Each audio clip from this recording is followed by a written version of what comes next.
अगले दिन अखबार ब्रिक्सटन मिस्ट्री की खबरों से भरे हुए थे, जैसा कि उन्होंने इस मामले को नाम दिया था।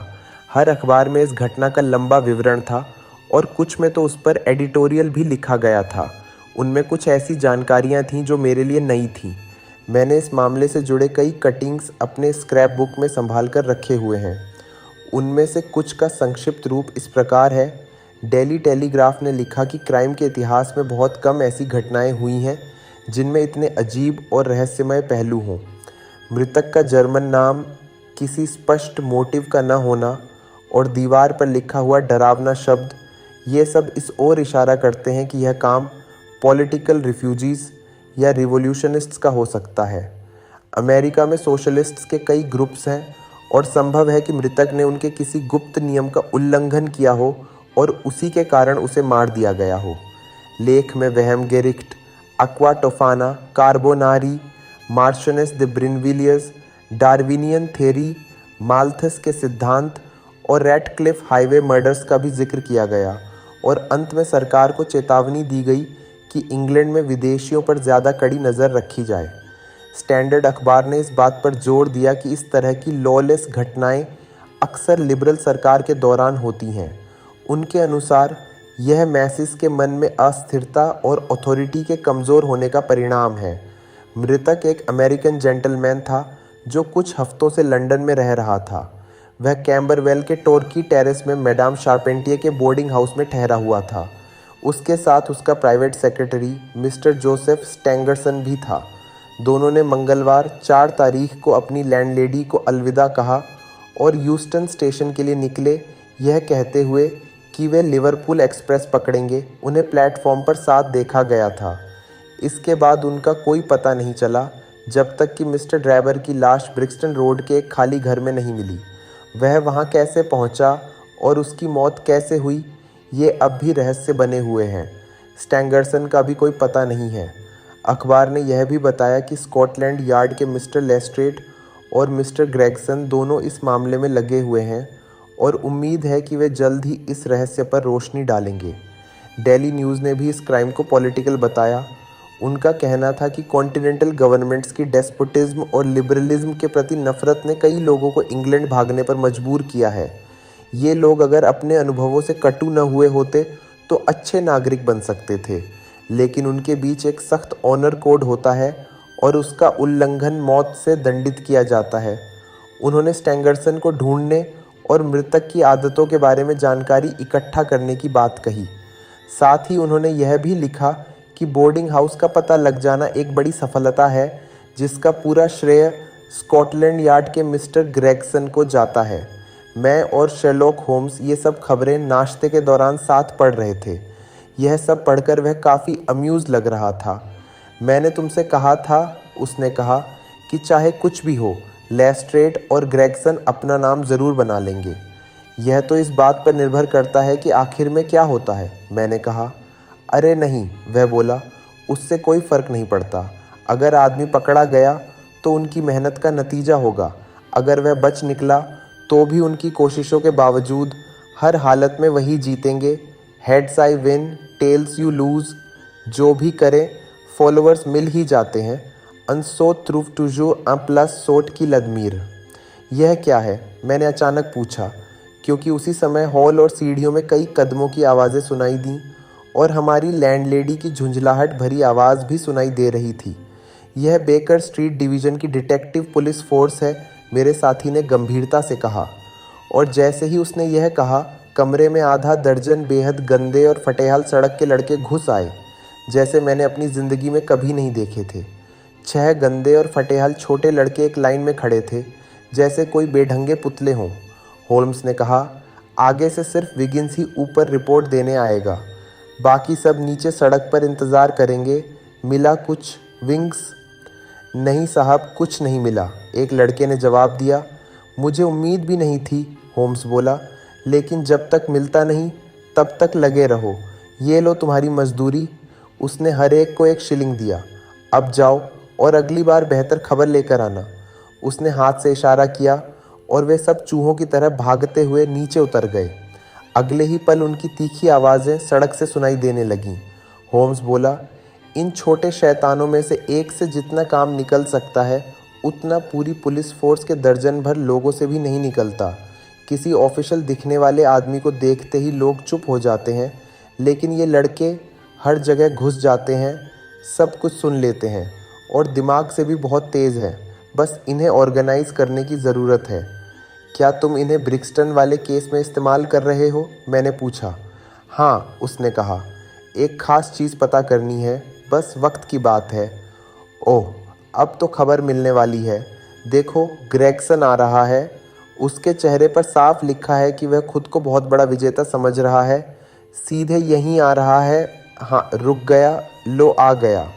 घंटी ज़ोर से बजी और कुछ ही सेकंड में वह सुनहरे बालों वाला डिटेक्टिव 3-3 सीढ़ियाँ चढ़ता हुआ कमरे में घुस आया। मेरे दोस्त, उसने होम्स का हाथ ज़ोर से पकड़ते हुए कहा, मुझे बधाई दो, मैंने पूरा मामला साफ कर दिया है जैसे दिन की रोशनी। होम्स के चेहरे पर एक पल के लिए चिंता की हल्की झलक आई। मतलब तुम सही रास्ते पर हो? उसने पूछा। सही रास्ता? अरे साहब, हमने आदमी को पकड़ लिया है, ताला लगा दिया है उस पर। नाम? आर्थर शारपेंटिये, हर मैजेस्टीज नेवी का सब लेफ्टिनेंट, ग्रेगसन ने गर्व से कहा, अपनी छाती फुलाते हुए।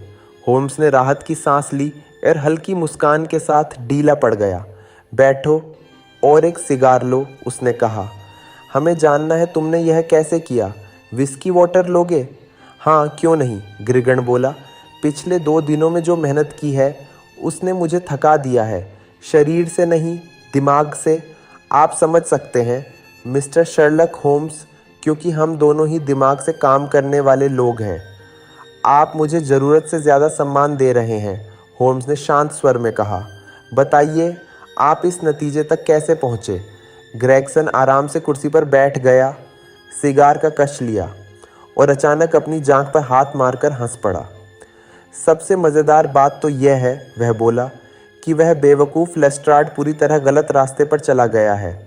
वह उस सेक्रेटरी स्टैंगरसन के पीछे पड़ा है जिसका इस क्राइम से उतना ही लेना देना है जितना किसी अजन्मे बच्चे का। शायद अब तक उसे पकड़ भी लिया होगा। यह सोचकर ग्रेगसन इतना हंसा कि उसे खांसी आ गई। और तुम्हें क्लू कैसे मिला? होम्स ने पूछा। अच्छा, बताता हूँ, लेकिन यह बात हमारे बीच ही रहेगी, डॉक्टर वैटसन, उसने कहा। सबसे पहली दिक्कत थी इस अमेरिकन आदमी का बैकग्राउंड पता करना। कुछ लोग इंतज़ार करते एडवर्टाइजमेंट का जवाब आने का या कोई खुद जानकारी देने आए, लेकिन टोबायस ग्रेगसन ऐसा नहीं करता। तुम्हें उस डेड बॉडी के पास पड़ा हैट याद है? हाँ, होम्स बोला। John Underwood and sons, 129 Camberwell road. Gregson का चेहरा एकदम उतर गया। मुझे नहीं पता था कि तुमने यह नोटिस किया था, उसने कहा। क्या तुम वहाँ गए थे? नहीं। अच्छा, ग्रेगसन ने राहत की सांस ली। छोटी से छोटी बात को भी नज़रअंदाज नहीं करना चाहिए। बड़े दिमाग के लिए कुछ भी छोटा नहीं होता, होम्स ने गंभीरता से कहा।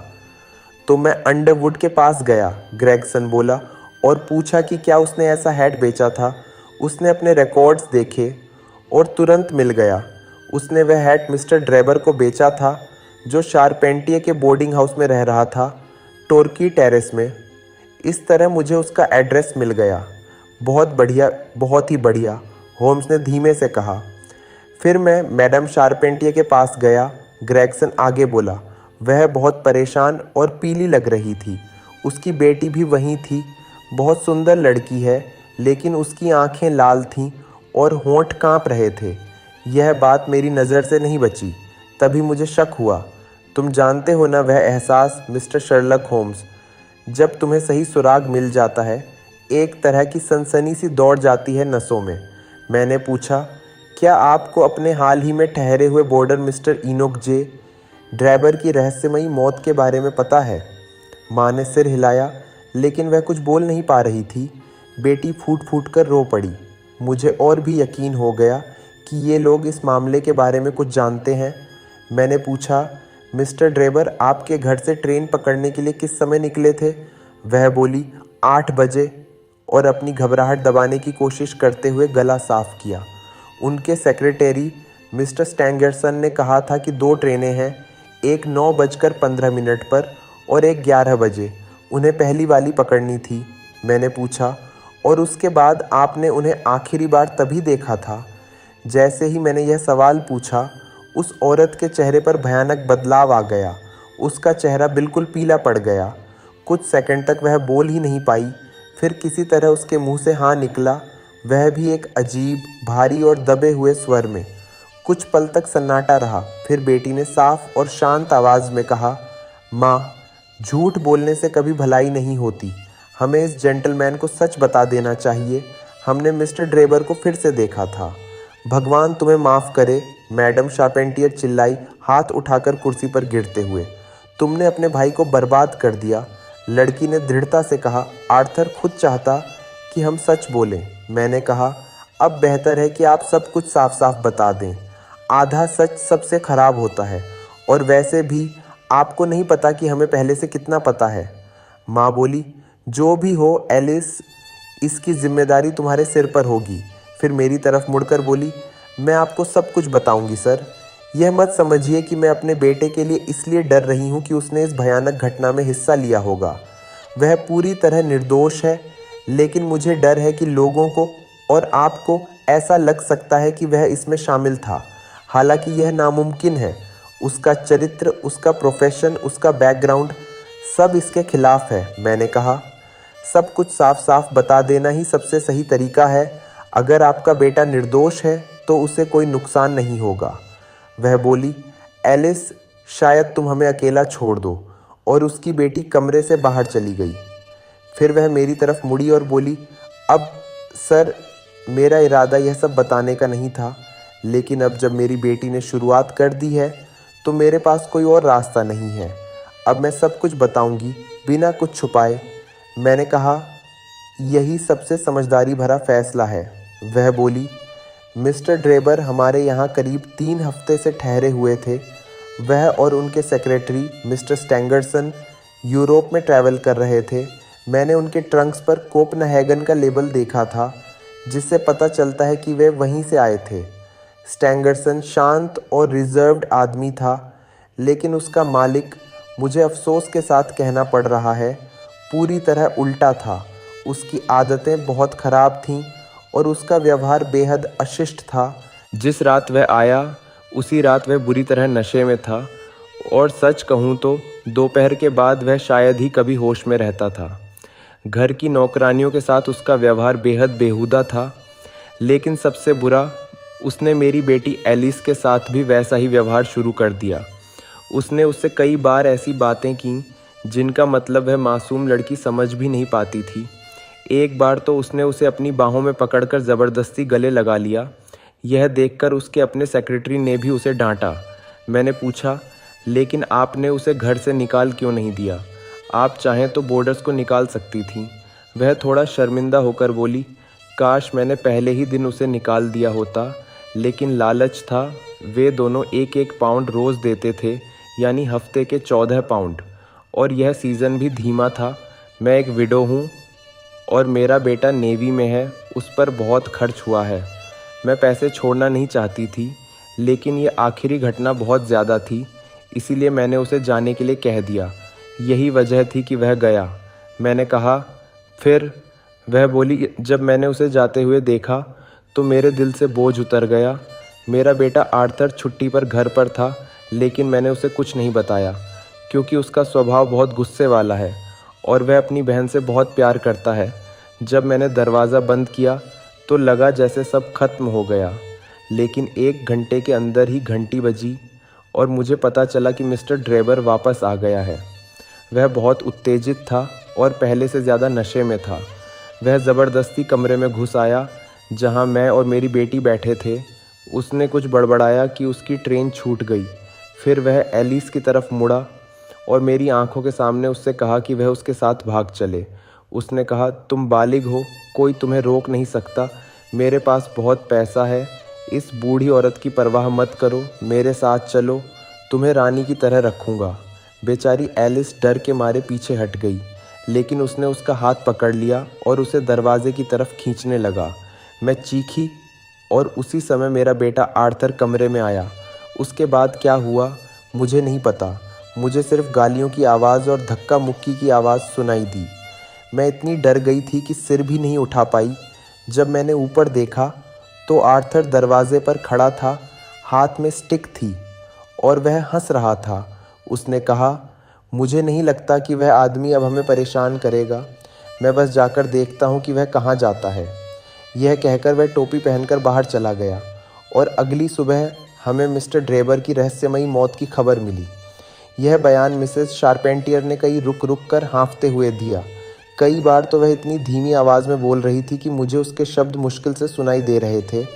फिर भी मैंने उसकी हर बात शॉर्ट हैंड में नोट कर ली ताकि कोई गलती न रह जाए। काफ़ी दिलचस्प है, शर्लक होम्स ने जम्हाई लेते हुए कहा। फिर क्या हुआ? डिटेक्टिव ने आगे कहा। जब मिसेस चारपेंटियर रुकी तो मुझे समझ आ गया कि पूरा केस एक ही बात पर टिका है।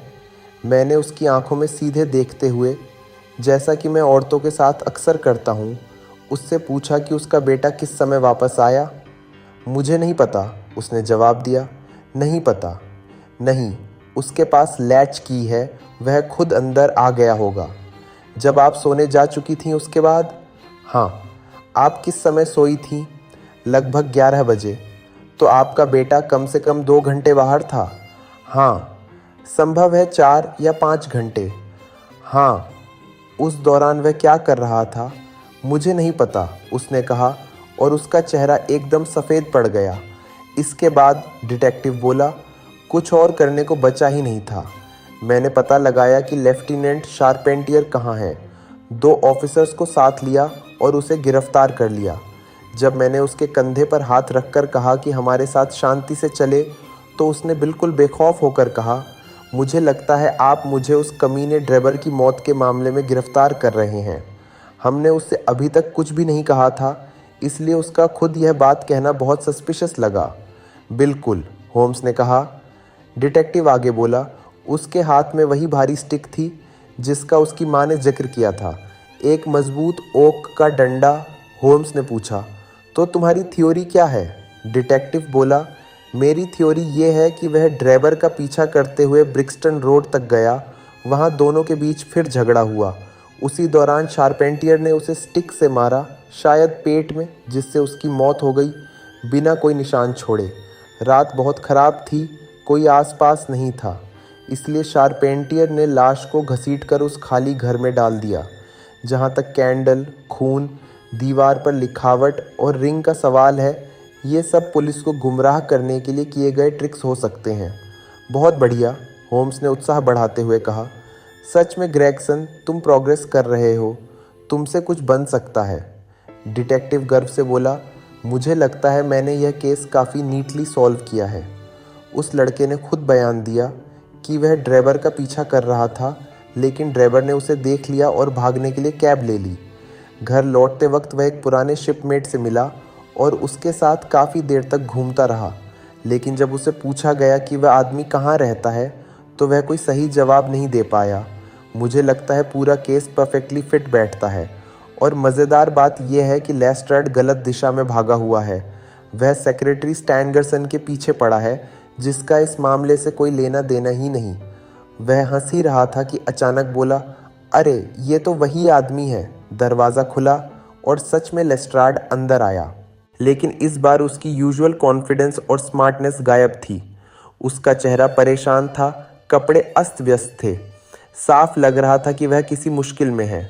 वह कमरे के बीच खड़ा रह गया, टोपी हाथ में पकड़े, समझ नहीं पा रहा था क्या करे। आखिर उसने कहा, यह बहुत अजीब मामला है, बिल्कुल समझ से बाहर।